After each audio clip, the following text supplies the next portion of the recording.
سألنا على السبب اللي يدفع هشام لتسريب مثل هالوثائق على بلاده. هشام رد زاد على اتهامات وزارة الداخلية المغربية ليه بالخيانة والتآمر على بلاده. قضية الخيانة فهو كما معروف يعني جميع الأنظمة الدكتاتورية كل إنسان سوي يريد يعني انتقاد هذه الأنظمة إلا وتوجه أضرار من تهم الخيانة. أما النظام ينعتنا بما يشاء، فمرحبا بالخيانة إذا كانت في انتقاد نظام دكتاتوري.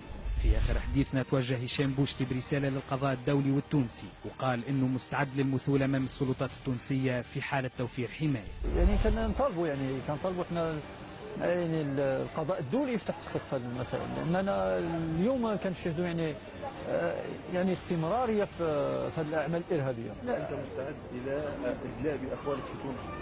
أنا مستعد بطبيعة الحال، بإدلاء شهادة للقضاء التونسي بشرط أن تكون هناك حماية دولية. حماية دولية، يعني لا يمكن أن ننزل إلى تونس وتسلم للمغرب. هذا غير مقبول. استعدادك موجود؟ لا، استعداد موجود. طيب. المخابرات المغربية واش هي مستعدة؟ هذا السؤال طرح على المخابرات المغربية.